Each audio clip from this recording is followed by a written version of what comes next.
Hey everyone, I just got through watching episode 3 of The Last of Us Season 2 on HBO Max and wanted to share my immediate thoughts and reactions. But first, I wanted to talk about the thumbnail for this video. I said in the last video that we would be making Mocha's face a little bit more exaggerated with each video, depending on the number of subscriptions and likes. I'm happy to say I was able to get 10 subscribers, which is great. And so I will be placing a video here showcasing that I am actually editing the the picture. It might be hard to recognize now, but hopefully over time it'll get a little bit more exaggerated as we move forward. Okay, with that said, I just wanted to give a spoiler warning for episode 3, Last of Us Season 2. I will also be referencing the game, The Last of Us Part 2, that I recently played on PlayStation 5. I did have some notes that I wrote from the show that I will be referencing. As I mentioned in the last video, there are some pretty big differences that we're seeing now uh, as compared to the game. And so I just wanted to go over some of those. Um, and first of all, in my notes, I have that this is quite obviously two different mediums. Um, one being a video game and one premiere television series. So in this version on the TV show, we get to see what happens more in Jackson. So there was a big battle in episode 2, and we got to see how the town is mourning their dead, how some of the rituals they have. Quite some time has passed, so we're seeing them doing a kind of a rebuild of the town. These are not things that we had seen before, which I'll reference later, but that was a pretty big um, departure and great insight into Jackson in general and how that community works. It's great because it's kind of a stark contrast to what we might be seeing with Wolf or the Washington Liberation Front. At least that's what they're hinting at with what they've depicted so far.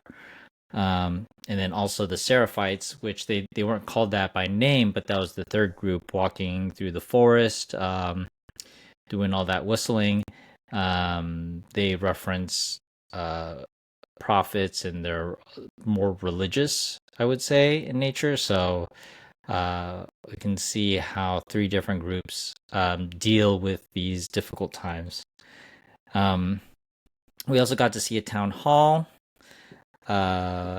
Ellie wants to chase after Abby and her team, and it's kind of a big decision because with what happened in the last episode, they're short on resources.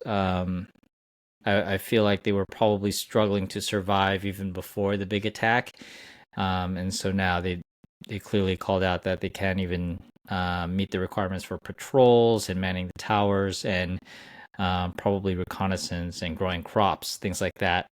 The harsh winter has come and gone, and now it is springtime.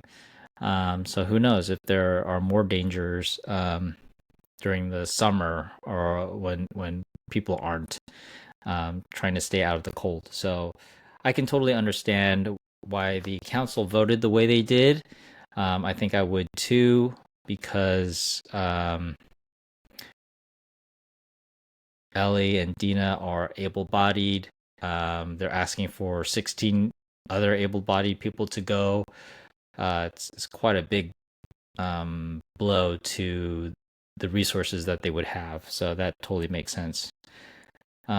Also, Dr. Gail Linden, the therapist, is a completely new character to the show.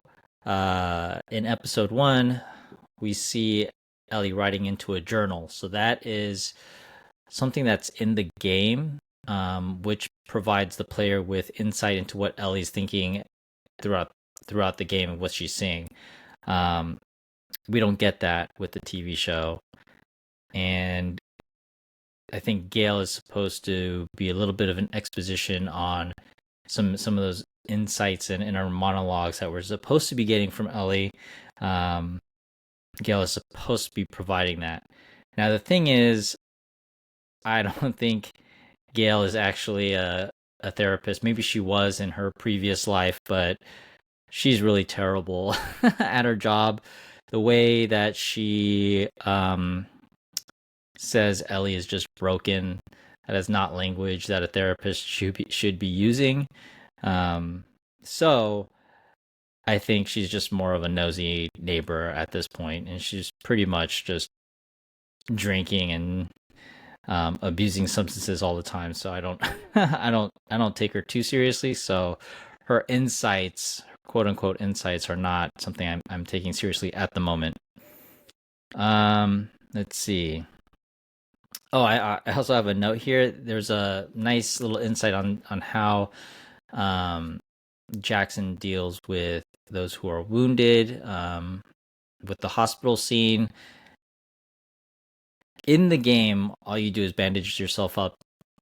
No matter what happens, and you're healed. So obviously, um, with some of these events, we need to show a more realistic way of how people deal with health issues.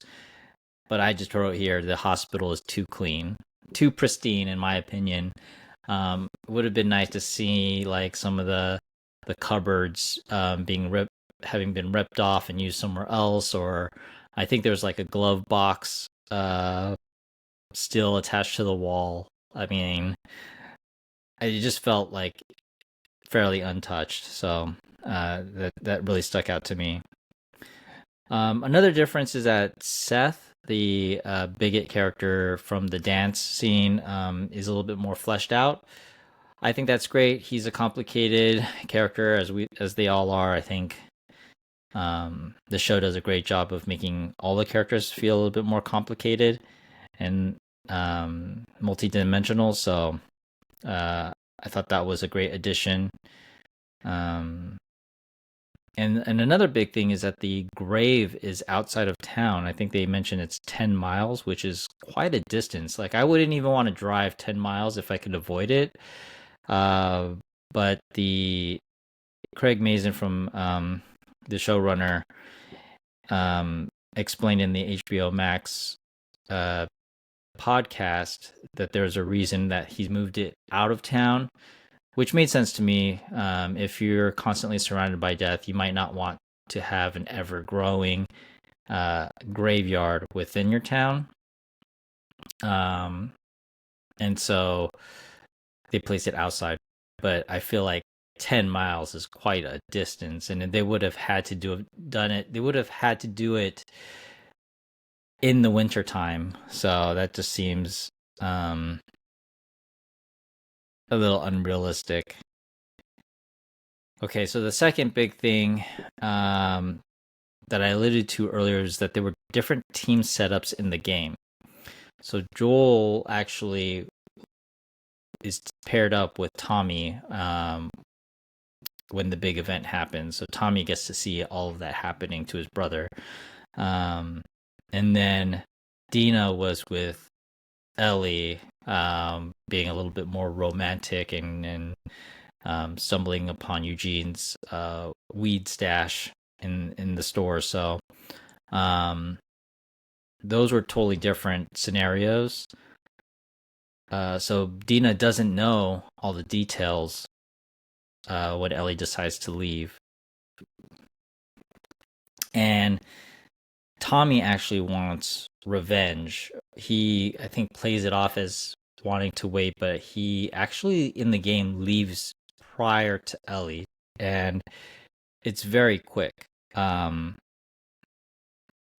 So when Dina doesn't know what's happening or doesn't have the full picture, she decides to go with Ellie anyway. But she says this very important line that was not in the show, which I was very disappointed with. She says, to Ellie, you go, I go. And there's a lot implied in those 4 short words, in that Dina really cares about Ellie. So Ellie is her first priority, whereas for Ellie, the first priority is, getting revenge. In the show, Dina's actually more prepared than Ellie, for the trip, and so I feel like something is a little lost there. And the third big thing, the final thing, is 3 months actually goes by in the show, which is way too long in my opinion. I know, I think they mentioned that Ellie had a punctured lung or something like that, so it would take a long time to heal from that. And she's not at full strength yet, which is referred to in the show. But still, in the game, Ellie has a black eye, and the black eye hasn't even healed fully yet before she leaves, and Tommy leaves before her. So I feel like in the game they leave maybe a day or two later, and that makes much more sense to me because my thought process is Ellie and Tommy want to catch up to these strangers who are on their turf before they can get back to Washington. Spoilers, they don't catch up in time, but the plan was, okay, there are only a few of them before they get back to their group, because they're part of the Washington Liberation Front. You don't want them to get back to their headquarters, right? They might have way more resources and people. It might be better to catch up to them sooner, in weather that they're not used to, and take them out.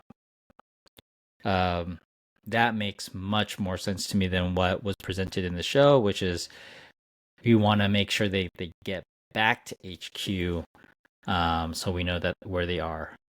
I think that is a very, very bad plan.